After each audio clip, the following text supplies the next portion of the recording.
we understood. It is back in its full glory. It is fantasy football. Pure fantasy football. Not speculating on fantasy football like it actually happened. It's here. It's been a great feeling to be having fantasy football back. It's been a long, drawn out, dark, cold, recently hot off season. But I'm glad to see it back. Week 1. It is just week 1, so we do have a long road ahead of us. That being said, not a whole lot's going on. So let's jump right in here, and we'll try to keep her fairly short, and we'll see what kind of festivities we can get into along the way. I played James. First time I have ever won week 1, so hey, going back all time, I was 0-3, I believe, so gotta love it. 121 to 83. Felt good to beat James after all of the mean and rude trade rejections that came through last year. So if this does grace your phone screen or computer monitor, James, just know it felt good winning by 38. What did not feel good is Tony Romo as my starting quarterback. Yes, Tony Romo is my quarterback. It's my team. That's just... It's my quarterback. I guess it's not terrible. He's not awful, but I just don't like it. That being said, he threw a lot to Jason Witten, who was James's high point man, got him 18. So I tried to help you out, James. Just remember that. In case you beat me by 50 whenever we meet again. Just remember that, please. Next, we had a beatdown of near epic proportions. Matt, 150, starting the year off right. Cliff, 73. That's not good. Not good on, quick math, but 67 points is... Meh.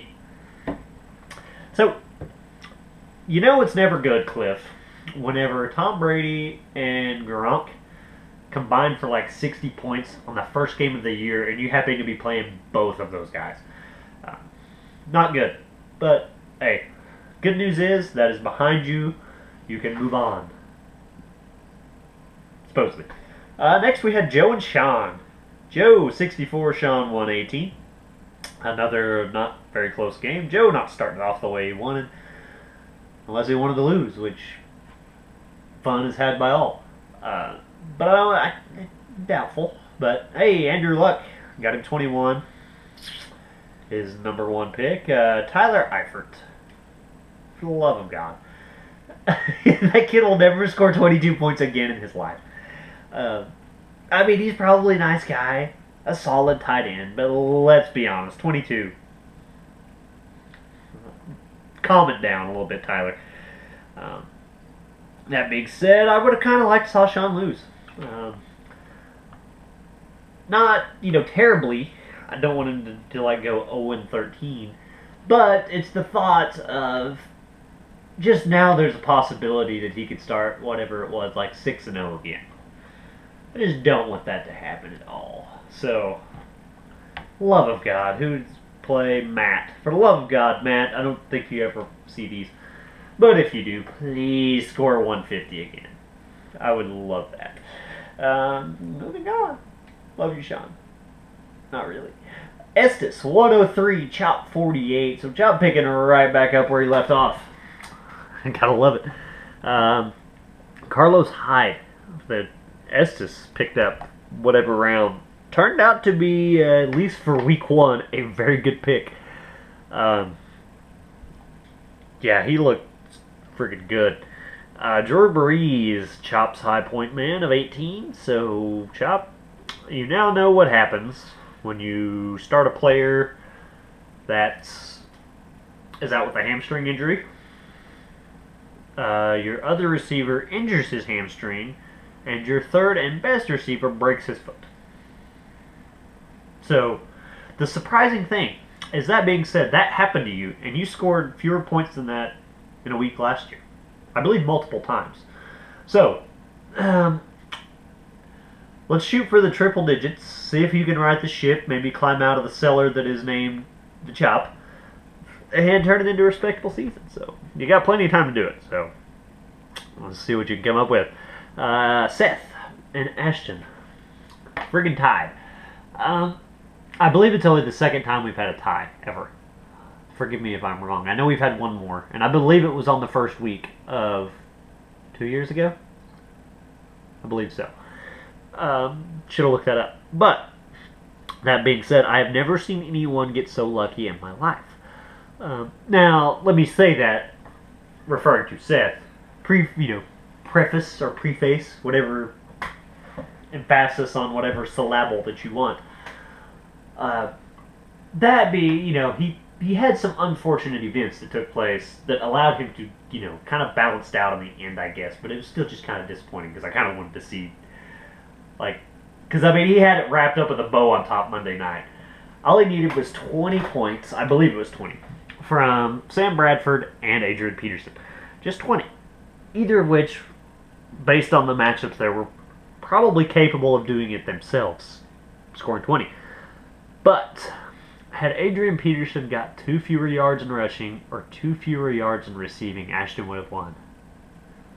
It's that close. By a smidgen of a minge hair.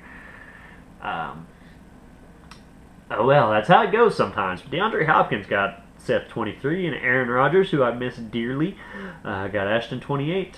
Sad to see him doing well over there, but he looks happy. Sometimes they say if you love him, you gotta let him go. And I didn't let him go. But I still love him. So, next week. Funny how the matchups kind of roll out, because we're going to weed out the undefeated and the unvictorious very quickly.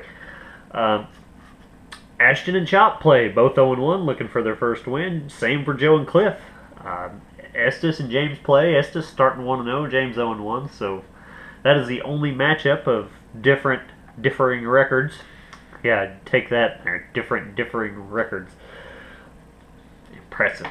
Then we have Matt and Sean 1-0 and myself and Seth 1-0. Now, a few of you might be saying, Mike, you play Seth.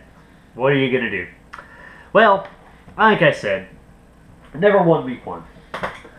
And I knowingly drafted my team, 2 players specifically, Le'Veon Bell, Arian Foster, knowing that they would not be available for this week unless Arian Foster got on some steroids, some HGH, maybe some stem cell stuff going on, and bionic hip, groin, whatever you want to call it, came back. But I had set a goal, if you want to call it a goal. It was more of just wishful thinking, first week and first 2 weeks. If I won 1 game, I would be thrilled. That was kind of my thing. I didn't want to go 0-2, but I was like, if I can get one of the 2, then Le'Veon Bell comes back, my number 1 pick, we can start the surge ahead.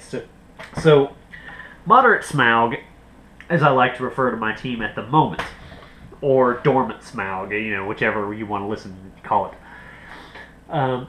He's been chilling, he's in his, cave, whatever thing in the mountain that you want to call it, his little fortress of solitude there.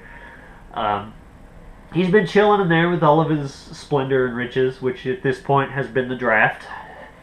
And now he's about to get up and he's thinking, hey, I'm freaking hungry. I want to eat. So, but before he just goes full Smaug on everything and everyone, he's going to want to limber up. He's going to need to do some calisthenics, maybe get the blood flowing to the wings, do some jumping jacks, maybe eat some flaming hot Cheetos, get, whatever goes down on in there with the fire breathing. I'm not a dragon, anatomy researcher person of dragon parts. But, that being said, if the meal does come wandering through his area, he's going to destroy it. So, it's not going to be a normal, at least I'm not going to act like it's a normal myself and Seth matchup. That, I believe, week 10 will get out of control. I think it's week 10. Don't quote me on the week. But, this week it's kind of, might take it easy as far as that. But we will see. If I win, great. If not, I know I've got better days ahead. So, that being said, that is all I have. Week 1 is done. Good times are had by all, unless you lost and are deeply concerned for your team. In case it's kind of not good times. But Hey, anyway, week 2, I wish you all the best of luck, except for Seth. Only because I'm playing you, not because you're my mortal enemy in this league for the week. I consider it more of just another week.